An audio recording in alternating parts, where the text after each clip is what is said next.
ದರ್ಶನ್ಗೂ ಮೊದಲೇ ಪವಿತ್ರ ಗೌಡ ರಿಲೀಸ್ ಆಗ್ತಾರಂತೆ. ಇಂಥದ್ದೊಂದು ವಿಚಾರ ಈಗ ಚರ್ಚೆ ಆಗ್ತಾ ಇದೆ. ಹೆಣ್ಣು ಅನ್ನೋ ಕಾರಣಕ್ಕೆ ಬೇಗ ಸಿಗುತ್ತಂತೆ ಬಿಡುಗಡೆಯ ಭಾಗ್ಯ. ಈ ರೇಣುಕಾಸ್ವಾಮಿ ಕೊಲೆ ಕೇಸ್ಗೆ ಸಂಬಂಧಪಟ್ಟಂತೆ ನಟ ದರ್ಶನ್ ಬೇಗ ಆಚೆ ಬರ್ತಾರ, ಪವಿತ್ರ ಗೌಡ ಬೇಗ ಆಚೆ ಬರ್ತಾರ ಅಂತ ನೀವು ಕೇಳಿದ್ರೆ, ಪವಿತ್ರ ಗೌಡ ಅವರಿಗೆ ಆದಷ್ಟು ಬೇಗ ಬೇಲ್ ಸಿಗಬಹುದು ಈ ಪ್ರಕರಣದಲ್ಲಿ ಅನ್ನುವಂತ ಅಭಿಪ್ರಾಯ. ರಿಪಬ್ಲಿಕಾಣಗೆ ನಿವೃತ್ತ ಎಸ್ಪಿ ಎಸ್.ಕೆ. ಉಮೇಶ್ ಹೇಳಿಕೆ ಕೊಟ್ಟಿದ್ದಾರೆ. ಪವಿತ್ರ ಅಶ್ಲೀಲ ಮೆಸೇಜ್ ಬಂದಿದೆ ಅಂತ ತೋರಿಸಿದ್ರು ಅಷ್ಟೇ, ಅದು ತಪ್ಪಲ್ಲ. ಆದ್ರೆ ಆ ಕಾರಣಕ್ಕೆ ರೇಣುಕಾಸ್ವಾಮಿ ಕೊಲೆ ಮಾಡಿದ್ದು ತಪ್ಪು. ಸದ್ಯ ದರ್ಶನ್ಗೆ ಬೇಲ್ ಸಿಗುವ ಸಾಧ್ಯತೆ ತೀರಾ ಕಡಿಮೆ ಅಂತ ಎಸ್.ಕೆ. ಉಮೇಶ್ ರಿಪಬ್ಲಿಕಾಣ ಜೊತೆ ಮಾತನಾಡಿದ್ದಾರೆ. ಪವಿತ್ರ ಗೌಡ ಮತ್ತು ದರ್ಶನ್ ಪಟಾಲಂ ಈಗ ಜಾಮೀನ್ಗಾಗಿ ಅರ್ಜಿ ಹಾಕಿದ್ದಾರೆ. ವಿಚಾರಣೆ ನಡೀತಾ ಇದೆ. ಜಾಮೀನು ಇವತ್ತಾಗತ್ತೆ ನಾಳೆ ಆಗತ್ತೆ ಅನ್ನೋದ್ರೊಳಗಡೆ ಸುಮಾರು 1 ತಿಂಗಳ ದಾಟಿ ಆಗಿದೆ. ದರ್ಶನ್ ಪರಪ್ಪನ ಅಗ್ರಹಾರದಲ್ಲಿ ಜೈಲು ವಾಸ. ಹಾಗಾದರೆ ಈಗ ಜಾಮೀನಾದರೆ ಮೊದಲು ಮಹಿಳೆ ಅನ್ನೋ ಕಾರಣಕ್ಕೋಸ್ಕರ A1 ಆರೋಪಿ ಪವಿತ್ರ ಗೌಡ ಅವರು ಮೊದಲು ರಿಲೀಸ್ ಆಗುವಂಥ ಸಾಧ್ಯತೆಗಳೇನಾದರೂ ಇರುತ್ತಾ, ಅಥವಾ A2 ಆರೋಪಿ ಆಗಿರುವಂಥ ದರ್ಶನ್ಗೇನಾದರೂ ಆ ಪಾಸಿಬಿಲಿಟೀಸ್ ಇದೆಯಾ? ಇದೆಲ್ಲದ್ರ ಕುರಿತಾಗಿ ನಾವಿವತ್ತು ಮಾತಾಡೋಣ. ನಮ್ಮ ಜೊತೆಯಲ್ಲಿ ನಿವೃತ್ತ SP S.K. ಉಮೇಶ್ ಸರ್ ಇದ್ದಾರೆ. ಸರ್ ನಮಸ್ಕಾರ. ಫೈನ್ ಸರ್, ಈ ಥರದ್ದೊಂದು ವಿಚಾರ ಈಗ ಒಂದು A1 ಆರೋಪಿ ಪವಿತ್ರ ಗೌಡ, A2 ಆರೋಪಿ ದರ್ಶನ್, ಉಳಿದಂತೆ ಈ ಪಾಟಲಂ ಇದೆ. ಜಾಮೀನ್ ಆದರೆ ಮೊದಲು ಪವಿತ್ರ ಗೌಡ ರಿಲೀಸ್ ಆಗ್ತಾರಾ ಅಥವಾ ದರ್ಶನ್ ರಿಲೀಸ್ ಆಗ್ತಾರಾ? ಏನಾದರೂ ಮಹಿಳೆ ಅನ್ನೋ ಕಾರಣಕ್ಕೋಸ್ಕರ ಪವಿತ್ರ ಗೌಡ ಅವರಿಗೆ ಆ ಅವಕಾಶಗಳಿದೆಯಾ? ನೋಡಿ, ಯಾವುದೇ ತನಿಖಾ ಕಾಲದಲ್ಲಿ ಯಾವುದೇ ಒಂದು ಕೊಲೆ ಕೇಸ್ ಆದಾಗ ಇಂಥದ್ದು ಭಾಳ ಪ್ರಮುಖ ಪ್ರಕರಣ. ಇದು ಇಂಥದ್ರೊಳಗಡೆ ನಾವು ತನಿಖೆ ಮಾಡ್ಕೊಂಡು ಹೋಗ್ತಾ ಇರ್ತೀವಿ. ತನಿಖೆ ಮಾಡುವಂಥ ಸಮಯದಲ್ಲಿ ನಾವುಗಳು ಏನೇನು ನಾವು ಎವಿಡೆನ್ಸ್ಗಳನ್ನ ಕಲೆಕ್ಟ್ ಮಾಡ್ತೀವಿ ಪೂರಕವಾಗಿ, ಅಂದರೆ ಆ ಆರೋಪಿತರ ವಿರುದ್ಧವಾಗಿ ಏನೇನೆಲ್ಲ ಇದ್ದಾವೆ ತನಿಖೆಯಲ್ಲಿ, ಇವನು ಭಾಗಿಯಾಗಿರೋದಕ್ಕೆ ಎಷ್ಟು ಮಟ್ಟಿಗೆ ತನಿಖೆಯಲ್ಲಿ ಇವರಿಗೆ ಎವಿಡೆನ್ಸಸ್ಗಳಿದ್ದಾವೆ, ಸಾಕ್ಷ್ಯಾಧಾರಗಳಿದ್ದಾವೆ ಅಂತ ಅನ್ನುವಂಥದ್ದು ನಾವು ಕಲೆಕ್ಟ್ ಮಾಡ್ತಕ್ಕಂಥ ಕೆಲಸ ಮಾಡ್ತೀವಿ. ಮಾಡ್ಕೊಂಡು ಹೋಗ್ತಾ ಇರುವಂತಾಗಲೇ ಗೊತ್ತಾಗ್ಬಿಡ್ತದೆ ಯಾರ್ಯಾರು ಎಷ್ಟೆಷ್ಟು ಮಟ್ಟಕ್ಕೆ ಪಾತ್ರಧಾರಿಗಳು ಈ ಕೇಸಲ್ಲಿ ಅಂತ ಅಂದ್ಬಿಟ್ಟು ಅಂತ.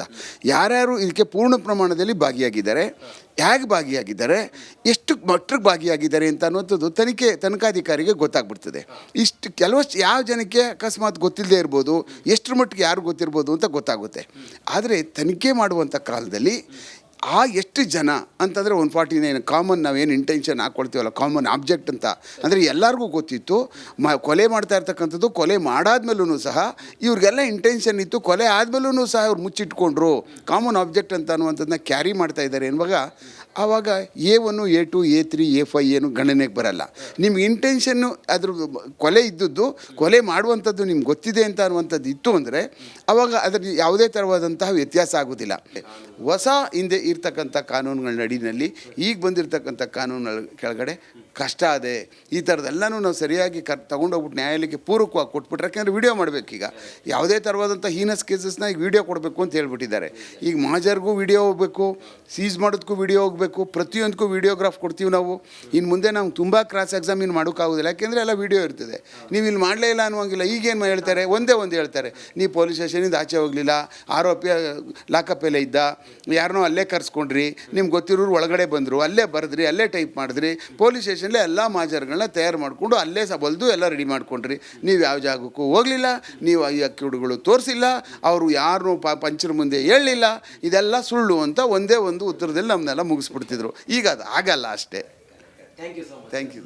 ಇದು ದರ್ಶನ್ ಮುಂದೆ ಇರುವಂಥ ಅವಕಾಶಗಳು, ಮನೆ ಊಟದ ವಿಚಾರ ಆಗಿರ್ಬೋದು ಅಥವಾ ಜಾಮೀನಾಗಿ ರಿಲೀಸ್ ಆಗುವಂಥ ವಿಚಾರ ಆಗಿರ್ಬೋದು, ಇದೆಲ್ಲವೂ ಕೂಡ ಶಿಕ್ಷೆ ಪ್ರಮಾಣ, CCTV, ಮತ್ತೊಂದು ಮಗದೊಂದು ಎಲ್ಲವೂ ಕೂಡ ನೋಡೋಣ ಏನಾಗುತ್ತೆ ಈ ಪ್ರಕರಣದಲ್ಲಿ ಅನ್ನೋದನ್ನು. ಕ್ಯಾಮ್ರಾ ಪರ್ಸನ್ ಭಗತ್ ಜೊತೆ ನಾನು ರಂಜಿತ್ ಶಿರಿಯಾ, ರಿಪಬ್ಲಿಕ್ ಕನ್ನಡ, ಬೆಂಗಳೂರು.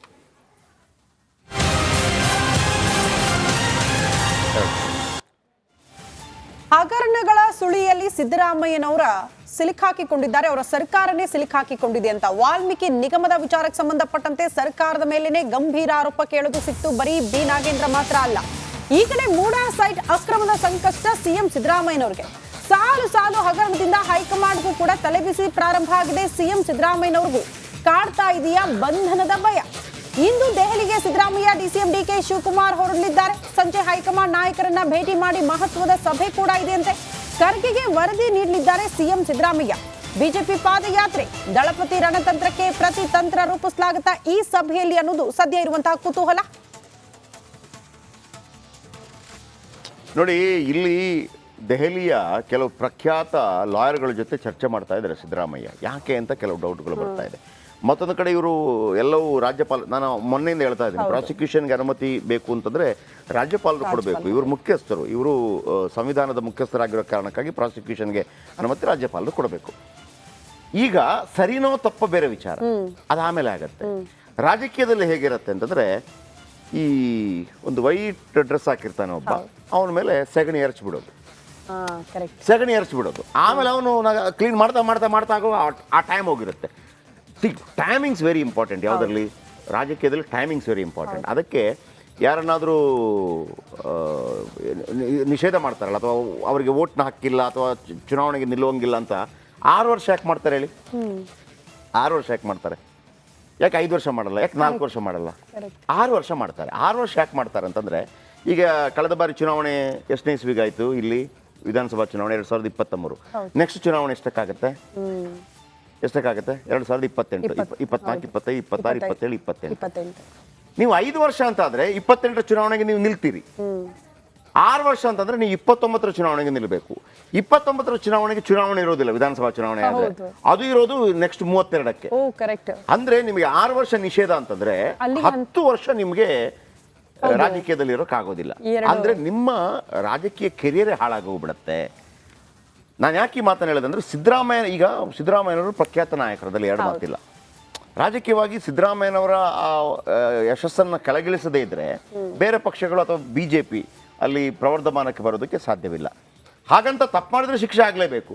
ತಪ್ಪು ಹೌದಾ ಅಲ್ವೋ ಅಂತ ನಿರ್ಧಾರ ಮಾಡೋದು ನ್ಯಾಯಾಲಯ. ಅದಕ್ಕಿಂತ ಮೊದಲು ಇಂಥ ಒಂದು ಪ್ರಯೋಗಗಳು ಆಗೇ ಆಗತ್ತೆ. ಸೊ ಹಾಗಾಗಿ ಸಿದ್ದರಾಮಯ್ಯನಿಗೂ ಗೊತ್ತು ರಾಜಕೀಯ ಅಂತಂದರೆ ಎದುರಾಳಿಗಳನ್ನು ಕಟ್ಟು ಹಾಕೋದು. ಅವರು ಕೂಡ ಅದಕ್ಕೆ ಪ್ರಯತ್ನ ಪಡ್ತಾ ಇದ್ದಾರೆ, ಲಾಯರ್ಗಳನ್ನು ಕರೆದು. ಇದ್ರ ಬಗ್ಗೆ ಒಂದು ವಿಶೇಷ ಪ್ಯಾಕೇಜ್ ಇದೆ, ಬನ್ನಿ ನೋಡೋಣ.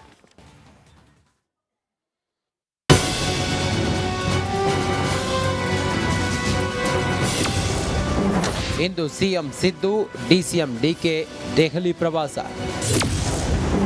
ಮೂಡ ವಾಲ್ಮೀಕಿ ಬಗ್ಗೆ ಹೈಕಮಾಂಡ್ ಬುಲಾವ್. ರಾಜ್ಯ ರಾಜಕಾರಣದಲ್ಲಿ ದೊಡ್ಡ ಮಟ್ಟದಲ್ಲಿ ಚರ್ಚೆಯಾಗುತ್ತಿರುವ ವಾಲ್ಮೀಕಿ ಮತ್ತು ಮೂಡ ಹಗರಣದ ಬಗ್ಗೆ ಹೈಕಮಾಂಡ್ ನಾಯಕರನ್ನ ಭೇಟಿ ಮಾಡಲು ಮುಖ್ಯಮಂತ್ರಿ ಸಿದ್ದರಾಮಯ್ಯ, ಉಪಮುಖ್ಯಮಂತ್ರಿ ಡಿಕೆ ಶಿವಕುಮಾರ್ ಇಂದು ದೆಹಲಿಗೆ ಭೇಟಿ ನೀಡುತ್ತಿದ್ದಾರೆ. ಈ ಬಗ್ಗೆ ಖಚಿತಪಡಿಸಿರುವ ಮುಖ್ಯಮಂತ್ರಿ ಸಿದ್ದರಾಮಯ್ಯ, ಪಕ್ಷ ಹಾಗೂ ಸರ್ಕಾರದ ಬಗ್ಗೆ ಚರ್ಚೆ ನಡೆಸಲು ಹೈಕಮಾಂಡ್ ನಾಯಕರು ಆಹ್ವಾನ ನೀಡಿದ್ದಾರೆ. ನಾನು ಉಪಮುಖ್ಯಮಂತ್ರಿಯವರು ದೆಹಲಿಗೆ ಭೇಟಿ ನೀಡುತ್ತಿದ್ದೇವೆ ಎಂದು ತಿಳಿಸಿದರು. ಸರ್ಕಾರದ ಬಗ್ಗೆ, ಪಕ್ಷದ ಬಗ್ಗೆ ಚರ್ಚೆ ಮಾಡಲಿಕ್ಕೆ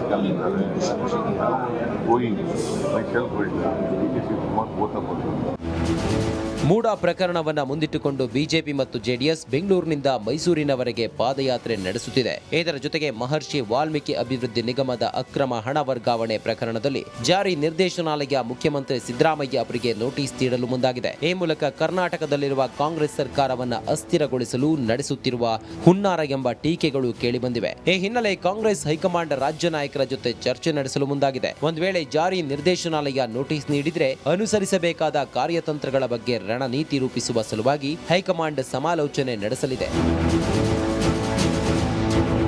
ಈಗಾಗಲೇ ಜಾರ್ಖಂಡ್, ದೆಹಲಿಯ ಮುಖ್ಯಮಂತ್ರಿಗಳನ್ನ ಇಡಿ ಬಳಸಿಕೊಂಡು ಕೇಂದ್ರ ಸರ್ಕಾರ ಇಕ್ಕಟ್ಟಿಗೆ ಸಿಲುಕಿಸಿದೆ. ಈಗ ಕಾಂಗ್ರೆಸ್ ಆಡಳಿತವಿರುವ ಕರ್ನಾಟಕದಲ್ಲಿ ಇದೇ ತಂತ್ರವನ್ನ ನಡೆಸಲು ಮುಂದಾಗಿದೆ. ಇದಕ್ಕೆ ತಿರುಗೇಟು ನೀಡುವ ನಿಟ್ಟಿನಲ್ಲಿ ಯಾವ ರೀತಿಯ ಕಾರ್ಯತಂತ್ರಗಳನ್ನ ಅನುಸರಿಸಬೇಕು, ಪಕ್ಷದಲ್ಲಿ ಒಗ್ಗಟ್ಟನ್ನ ಯಾವ ರೀತಿ ಕಾಯ್ದು